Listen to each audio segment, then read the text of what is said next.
wa ma takunu fi sha'anin, Allah ya ce ba wani sha'ani da zaka samu kanka a ciki, wa ma tatlu minhu min qur'anin, ba wani abun da zaka dauka na alqur'ani ka karanta, wala ta'maluna min amalin, ba wani aiki da za ku aikata, illa kunna alaikum shuhudan, Allah ya ce face muna halarce lokacin da kuke aikata shi, iz tufiduna fihi, lokacin da kuke kutsawa cikin aikin, Allah ya ce muna ji muna gani. wa ma ya'zubu an rabbika min mithqali dharratin fis samawati wala fil ardi, Allah ya ce baya fakuwa ga gabarin ubangijinka daidai da ƙwayar komayya a sama ko a ƙasa, a ce wani abu daidai da ƙwayar zarra wai ya ɓoyi ma Allah a sama ko a ƙasa, Allah ya ce babu.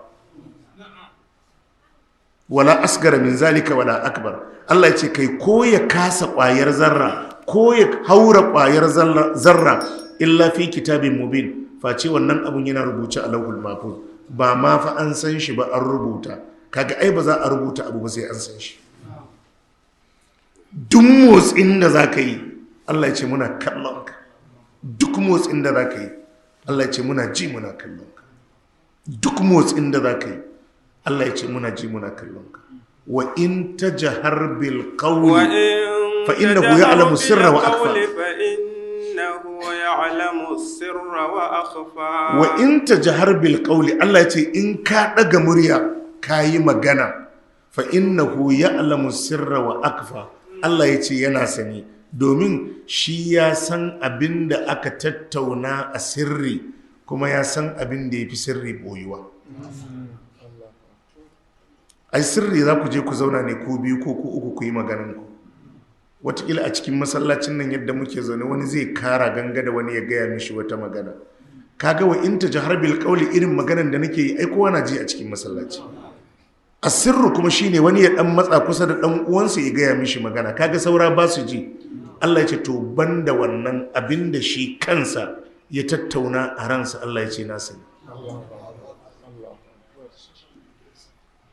Duk wannan ana nuna maka ne wallahi ka ji tsoron Allah. Wahalan da mutane suke ba ma kansu, duk wanda kake gudu da laifin kan shi bai da wuta bai da aljanna. In kai aikin kirki ba zai iya baka lada ba, in kai aikin tsiya ba zai iya rubuta man zunubi ba. Shi kuma mai wuta da aljannan wadda zai yi hisabin, wadda zai ba da lada ko zunubin, shi kuma yana kallon duwabin da kake yi, kuma kana gudun wadda shi kuma bai da waɗannan.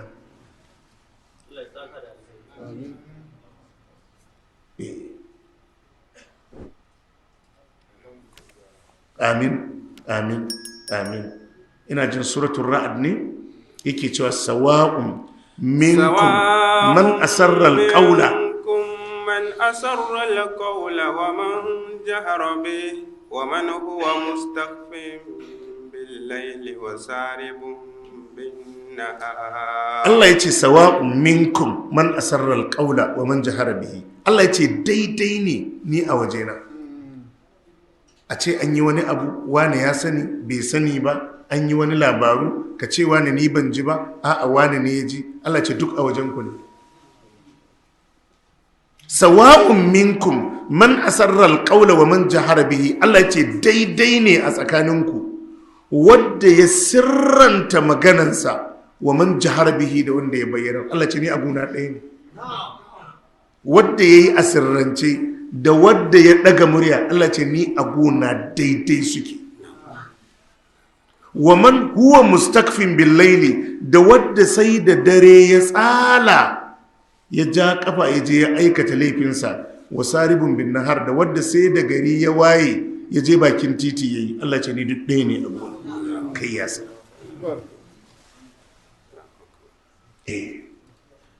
Allah ce ni duk ɗaya ne a gona. Kaga kawai abinda muke bukata mu ji tsoron Allah,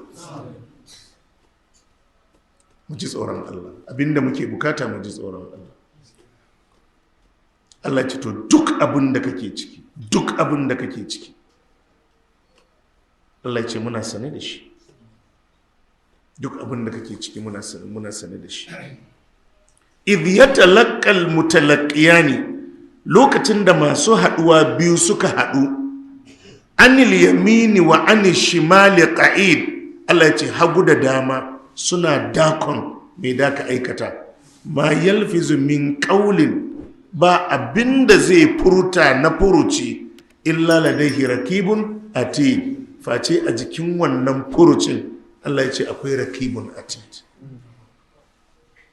Kowane ɗaya daga cikinmu daga ran da alƙalami ya fara aiki a kan mutum ba ya balaga ba, Allah zai haɗa shi da waɗannan mala'iku guda biyu ana ce musu rakibun atid. Allah zai ba su umarni su ɗauko mishi duk abinda wannan mutumin ya aikata da abinda ya faɗa. Duk abinda ka aikata Allah ya ce yana so su zo da shi, furuci da aiki. Duk abinda mutum ya aikata su be shi. Duk wannan gararan ba da kake yi da su kake yi. Ɗaya a hannun dama, ɗaya a hannun hagu. Idh yatalaqqal mutalaqqiyani sune rakibun atid. Anil yamini wa anil shimali qa'id. Ɗaya na dama, ɗaya na hagu, suna dako. So lokacin da ka kira wani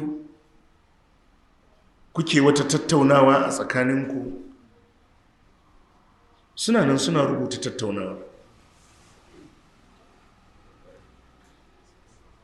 Shine wa inna alaikum lahafizin kiraman katibin.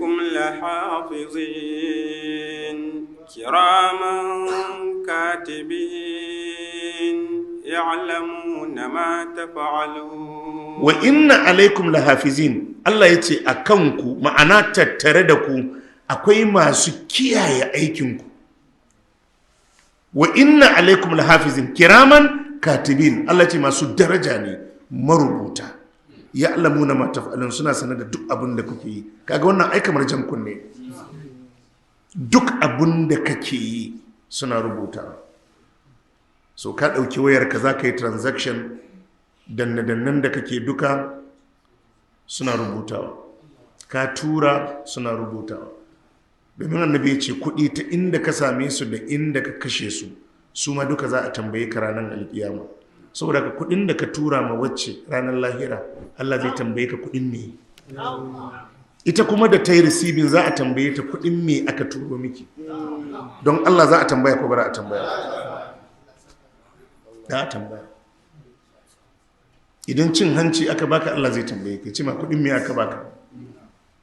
Kai da ka bayar za a tambaye ka kuɗin me ka bayar. Wallahi wallahi malam za a yi waɗannan tambayoyi. Wallahi da a yi waɗannan tambayoyi.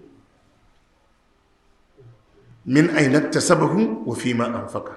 Ta ina ka samu, ta ina ka kashe. Kuma na daga cikin matsalar rikicin dukiya, inda za a ce ta ina ka samu, ka ce albashi na ne. Ta ina ka kashe, sai zama hanyar bata dace ba, to ta ɓaci.